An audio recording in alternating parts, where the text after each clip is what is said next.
పూర్వీ ప్రతి 3 లక్షల కొనుగోలుకు ఒక బంగారు నాణెం ఉచితంగా పొందండి. నమస్కారం, వెల్కమ్ టు ఐ డ్రీమ్. నేను మీ సంగీత. హైదరాబాద్లో ఎక్కువగా లవ్ జిహాద్ అనే పేరుతో హిందూ అమ్మాయిలు మోసపోవడం జరుగుతుంది. నా దగ్గరికి ఒక కేసు రీసెంట్గా రావడం జరిగింది. అసలు ఆ కేసులో ఆ అమ్మాయి ఎలా మోసపోయింది, అసలు ఏమి జరిగింది అనే విషయం మీద మనం ఒక్కసారి మాట్లాడుకుంటే, ఆ అమ్మాయికి 23 సంవత్సరాలు. ఆవిడ నా దగ్గరికి వచ్చేసి మొత్తం ఏడుస్తూ తన బాధనంతా చెప్పుకోవడం జరిగింది. అసలు ఏం జరిగింది అని అంటే, తన డిగ్రీ చదువుతున్న టైంలో తనతో పాటు తన క్లాస్మేట్ అయిన ఒక ముస్లిం అమ్మాయి తనతో చాలా బెస్ట్ ఫ్రెండ్గా ఉంటూ ఎక్కడికి వెళ్ళినా లేకపోతే ఏదైనా షేర్ చేసుకున్నా, ప్రాక్టికల్స్ కానివ్వండి, క్లాస్లో కానివ్వండి, ఎప్పుడైనా సరే తనతో చాలా వరకు కంటిన్యూ అవుతూ చాలా బెస్ట్ ఫ్రెండ్గా ఉండడం జరిగింది. తర్వాత నెక్స్ట్ నెమ్మదిగా ఇస్లామిక్ దాని గురించి మొత్తం కూడా మా దేవుడు ఇలా చేస్తారు, ఇలా ఉంటారు, ఇలా అని చెప్పేసి ఆ దేవుడి గురించి కూడా చాలా మంచిగా చెప్పడంతో, ఇక మన దగ్గర ఎలా ఉంటుంది, కొంచెము పొద్దున్నే లేవాలి, దేవుడి టెంపుల్స్కి వెళ్ళాలి, ఇలా చాలా వరకు ఉంటాయి కదా. దీనికంటే ఇది చాలా బాగుంది అని చెప్పేసి ఈ పాప ఎవరైతే ఉన్నారో, నేను పేర్లు మాత్రం మెన్షన్ చేయట్లేదు, ఇది కొంచెం ప్రైవేట్గా ఉంచాలి కాబట్టి నేను పేర్లు కానివ్వండి, డీటెయిల్స్ కానివ్వండి ఏమీ మెన్షన్ చేయదలుచుకోవట్లేదు. కేసు గురించి మాత్రం చెప్తాను. మిగతా అమ్మాయిలు అలర్ట్ అవ్వడం గురించి మాత్రమే, ఏ వర్గాన్ని ఉద్దేశించి వారు తప్పు చేస్తున్నారు, ఇలా చేస్తున్నారని కూడా నేను ఎవరిని తప్పు పట్టడం కూడా లేదు. నా దగ్గరికి వచ్చిన కేసు డీటెయిల్స్ను మాత్రమే మీకు చెప్పడం జరుగుతుంది. అయితే ఆ అమ్మాయి మొత్తం కూడా అట్రాక్ట్ అవుతూ రావడం జరిగింది. అలా కొన్ని రోజుల తర్వాత, ఒక 3 నెలలు 4 నెలల తర్వాత ఒక అబ్బాయిని తీసుకొచ్చేసి తిను నాకు బ్రదర్ అవుతారు అని చెప్పేసి ఈ అమ్మాయికి పరిచయం చేసింది. తను కూడా ముస్లిం అబ్బాయి. పరిచయం చేసిన తర్వాత అతను ఇంకా ఈ అమ్మాయితో రోజు మాట్లాడడం కానివ్వండి, ఇంకా కలవడానికి రావడం కానివ్వండి, అలా వస్తూ ఒక 1 మంత్ తర్వాత నెమ్మదిగా నువ్వంటే నాకు చాలా ఇష్టం, నీ కళ్ళు బాగుంటాయి, నీ స్మైల్ బాగుంటుంది, నువ్వు మాట్లాడే విధానం చాలా బాగుంటుంది, అసలు నేను ఇలాంటి అమ్మాయిని ఎక్కడ కూడా చూడలేదు, చాలా పద్ధతిగా ఉంటావు అని చెప్పేసి ఈ అమ్మాయిని ఇంప్రెస్ చేయడం స్టార్ట్ చేశాడు. ఎప్పుడైనా సరే అమ్మాయిలు ఆ ఏజ్ గ్రూప్లో ఇంప్రెస్ చేస్తూ ఉంటే, అంటే కొన్ని మంచి కాంప్లిమెంట్స్ ఇస్తూ ఉంటే చాలా అట్రాక్ట్ అవుతూ ఉంటారు. అలాగే ఈ అమ్మాయి కూడా ఆ అబ్బాయికి అట్రాక్ట్ అవ్వడం జరిగింది. తర్వాత కొన్ని రోజులకే వారిద్దరు కూడా లవ్లో బాగా ఇన్వాల్వ్ అయిపోయారు. కొన్ని ప్లేసులలో కూడా వెళ్ళారు. ప్రైవేట్ టైం కూడా స్పెండ్ చేయడం జరిగింది. దానికి సంబంధించిన ప్రతిదీ కూడా అతని దగ్గర స్టోర్ అయిపోయి ఉన్నాయి. అంటే వీడియోస్ కానివ్వండి, ఫొటోస్ కానివ్వండి, తిను చేసిన చాట్ స్క్రీన్ షాట్స్ కానివ్వండి, అన్నీ కూడా తను స్టోర్ చేసుకున్నాడు. అంతేకాదు, ఇంకా ఈ అమ్మాయి ఏం చేసిందంటే, తన ఏది అడిగినా కూడా ఇంకా తనని బాగా లవ్ చేస్తుంది, ఇష్టపడుతుంది కాబట్టి నేను జెన్యూన్గా ఉండాలి అన్న ఉద్దేశంతో ఈ అమ్మాయి తన మెయిల్ ఐడి కూడా తన మెయిల్ ఐడికి అటాచ్ చేయడము, వాట్సాప్ను కూడా తనకు యాక్సెస్ ఇవ్వడము, ఇవన్నీ చేసింది. సో ఈ అమ్మాయి దగ్గర ఉన్న కాంటాక్ట్స్ అన్నీ కూడా తిని ఏ నేమ్తో సేవ్ చేసుకుంది అనేది కూడా అతని మొబైల్లో కూడా రిఫ్లెక్ట్ అవ్వడం, అదే నేమ్తో ఉండడం అనేది కూడా జరిగింది అన్నట్టు. జరిగిన తర్వాత కొన్ని రోజులకు ఏమైంది అంటే, ఇక పెళ్ళి అనే ప్రస్తావన వచ్చినప్పుడు వాళ్ళ ఇంట్లో ఎవరైతే అమ్మాయి వాళ్ళ ఇంట్లో ఉన్నారో, అప్పుడు అమ్మ నేను ఇలా ఈ పర్సన్ని లవ్ చేస్తూ ఉన్నాను, పెళ్లి చేసుకుందామని చెప్పేసి అనుకుంటున్నాను, అతను నన్ను చాలా ఇష్టపడుతున్నాడు అని చెప్పేసి అన్న తర్వాత, వద్దు మనం అలా చేసుకోలేము, మేము చూపించిన అబ్బాయినే పెళ్లి చేసుకోవాలి అని చెప్పేసి వాళ్ళ తల్లిదండ్రులు కూడా చెప్పారంట. చెప్పిన తర్వాత ఇమీడియట్గా అమ్మాయి ఏం చెప్పిందంటే, మా ఇంట్లో నువ్వు చెప్పమన్నావు కదా, చెప్పి చూశాను, కానీ మా వాళ్ళు ఒప్పుకోవట్లేదు అని చెప్పేసి అంత, సరే మరి ఇద్దరం లేచిపోదాము, వచ్చేసాయి, మనం ఇద్దరం మేజర్స్మే కదా, వెళ్ళి ఎక్కడో ఒక చోట పెళ్లి చేసుకుందాము అని చెప్పేసి తీసుకెళ్ళాడు.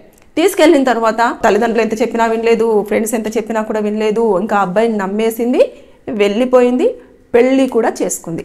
చేసుకున్న తర్వాత అతని నిజస్వరూపం బయటపడింది. ఇక అతను మొత్తం కూడా మతం మారాలని, అదేవిధంగా మేము ఎలా అయితే మెయింటైన్ చేస్తున్నామో అలాగే మెయింటైన్ చేయాలి అని చెప్పేసి ఆమెను టార్చర్ చేయడము, తర్వాత నెక్స్ట్ చాలా ఇదిగా చేయడము, ఇదంతా చేస్తూ అంతే పెళ్ళైపోయి 1 year అవుతుంది.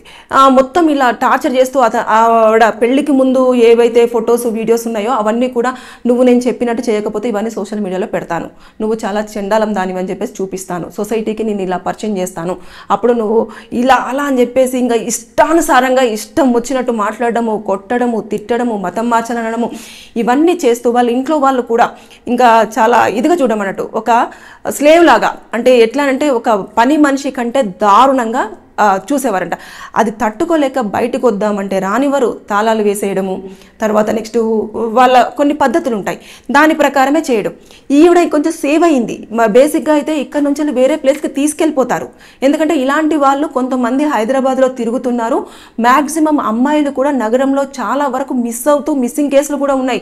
పోలీసులు వాటి కోసం ఛేదిస్తూనే ఉన్నారు. ఎక్కువ మంది హిందూ అమ్మాయిలందరినీ కూడా టార్గెట్ చేసి వారు ఇలాంటి ఇబ్బందులకు గురి చేయడం జరుగుతుంది. ఆ అమ్మాయి డివోర్స్ కోసం రావడం జరిగింది. ఇప్పుడు ఎలా ఉంటుంది అని అంటే, ఈ అమ్మాయి హిందూ, ఆ అబ్బాయి వచ్చేసి ముస్లిం. కాబట్టి దీన్ని మనం ఎలా తీసుకోవాలి అనేది కూడా దీంట్లో సెక్షన్స్ చాలా డిఫరెంట్గా ఉండడం జరుగుతుంది. ఇక్కడ హిందూ మ్యారేజ్ యాక్టా లేదంటే ముస్లిం మ్యారేజ్ యాక్టా ఏది అట్రాక్ట్ అవుతుంది అని అన్నప్పుడు, ఒక మనిషి అసలు ఈ పెళ్ళే చెల్లదు అని చెప్పేసి రీసెంట్గా ఒక కోర్టు కూడా తీర్పు ఇవ్వడం జరిగింది. ఎందుకంటే ఒక మతానికి సంబంధించిన వారు ఇంకో మతం వారిని పెళ్లి చేసుకొని వారిని మతం మార్పిడి చేయాలి అని చెప్పేసి కనుక వాళ్ళను కనుక ప్రేరేపించి ఇబ్బంది పెట్టి ఏదైనా గురి చేసినట్లయితే ఆ పెళ్లిని రద్దు చేసుకునే అవకాశం వీళ్ళకు ఉంటుంది అని చెప్పేసి ఆల్రెడీ తీర్పిచ్చారు. కాబట్టి ఇక్కడ ఈ పెళ్ళే ముందుగా చెల్లదు. చెల్లని పెళ్లి కోసం ఈ అమ్మాయి చాలా వేదన పడము, ఎక్కడికి వచ్చినా కూడా బెదిరించడము, తర్వాత మీ అమ్మ నాన్న దగ్గరికి వెళ్తే నేను చంపేస్తానని చెప్పేసి ఇలాంటివన్నీ చేస్తూ ఫొటోస్ మార్ఫ్ చేసి మీ ఫ్రెండ్స్కు పంపిస్తానని చెప్పేసి బెదిరించడం, ఇలాంటివన్నీ జరుగుతూ ఉన్నాయి. మొత్తానికైతే ఆ అమ్మాయిని సేవ్ చేయడం జరిగింది. అతన్ని మేము పోలీసులకు కూడా ఇన్ఫర్మేషన్ ఇచ్చాము. తర్వాత పోలీసులు కూడా అరెస్ట్ చేశారు. కేసులు ఫైల్ అయిపోయినాయి. అతను రిమైండ్లో ఉండడం జరిగింది. కానీ ఎప్పుడైనా సరే కాలేజీలలో మీరు అమ్మాయిలు చాలా జాగ్రత్తగా ఉండండి. కాలేజీలోనే కాదు, వర్క్ ప్లేసులలో కూడా చాలా అప్రమత్తంగా ఉండాల్సిన అవసరం ఎంతైనా ఉంది. హిందూ అమ్మాయిలందరినీ కూడా కొంతమంది ఒక వర్గానికి సంబంధించిన వారు మన ఇండియాలోకి వచ్చేసి అమ్మాయిలను టార్గెట్ చేసి వారిని మతం మార్పిచ్చేసి ఇక్కడ నుంచి వెళ్ళి వేరే ప్లేస్కి పంపించడం అనేది జరుగుతూ వస్తుంది. కాబట్టి ఈ లవ్ జిహాద్ అనే పేరుతో చాలామంది అమ్మాయిలు మోసపోవడం జరుగుతుంది. సో జాగ్రత్తగా ఉండండి. వారు రకరకాలుగా వారిని ట్రాప్ చేయడం కోసము వారి దగ్గర ఉన్న అన్ని ట్రిక్కులు అనేవి ప్లే చేస్తూ ఉన్నారు. నిజం చెప్తున్నాను కదా, వాళ్ళు లవ్ చేసేటప్పుడు మాత్రం నిజంగా ఇంత అద్భుతంగా లవ్ ఉంటుందా, ఇంత అద్భుతంగా ఒక మనిషి మనల్ని చూసుకుంటారా అన్నట్టుగానే వారికి మొత్తం ఎన్ని హోప్స్ ఇస్తారు అంటే అసలు ఇంకా వాళ్ళు ఆ ట్రాప్లో నుంచి వెళ్ళి బయటికి రాలేరు. పేరెంట్స్ ఎంత చెప్పినా కూడా వారి మాటలు వినరు. వీళ్ళు కరెక్ట్ కాదు అని చెప్పేసి ఎంతమంది చెప్పినా కూడా మీరే తప్పు, అతను కరెక్ట్ అని చెప్పేసి అతనితో ఎంత దూరమైనా వెళ్ళిపోవడానికి రెడీ అవుతారు.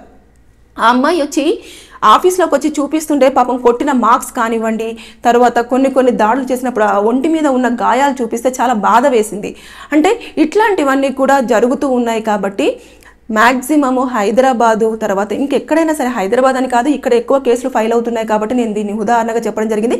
నా దగ్గరికి కేసు వచ్చింది కాబట్టి ఇది చాలా యూస్ఫుల్ ఇన్ఫర్మేషన్ కాబట్టి నేను ఈ వీడియోలో అందరినీ అప్రమత్తం చేయడం కోసం చెప్తున్నాను.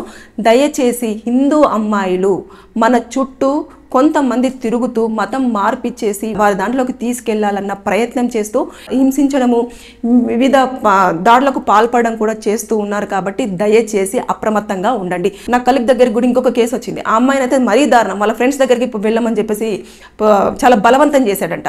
అది కేసు ఇంకా రన్ అవుతూనే ఉంది.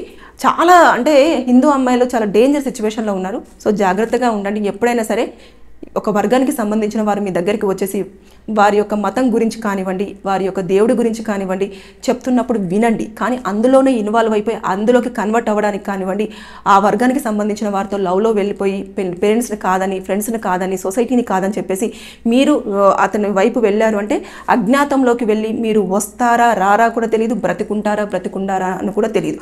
సో చాలా హింసలకు గురవలసిన పరిస్థితి చోటు చేసుకుంటుంది. ఇలాంటి కేసులు చాలా వరకు వస్తున్నాయి. కానీ ఇది ఒక వర్గాన్ని మరీ వేలెత్తి చూపించినట్టుగా ఉంటుంది. కాబట్టి దీన్ని చాలా కూల్గా సెన్సిటివ్గా మాత్రమే డీల్ చేస్తున్నారు పోలీసులు కూడా. అదేవిధంగా కోర్టులలో కూడా కేసులు చాలా వరకు ఉంటాయి. ఎప్పుడైనా మీకు ఫ్రీ టైం ఉంటే కోర్టుకు వెళ్ళి చూస్తే ఎంతమంది బాధితులు అనేది మీకే కనిపిస్తూ ఉంటుంది. అంటే లోకల్ కోర్టులో కానివ్వండి, లేదు అనుకుంటే హైకోర్టులో కానివ్వండి, మీరు చూస్తే చాలా మంది బాధితులు మనకు అక్కడ కనిపిస్తుంటారు ఆ వరండాలో. కాబట్టి దయచేసిగా హిందూ అమ్మాయిలు అప్రమత్తంగా ఉండండి. కాలేజ్ ప్లేసెస్, వర్క్ ప్లేసెస్, అదేవిధంగా ఎక్కడైనా సరే బీ కేర్ఫుల్, జాగ్రత్త. Thank you.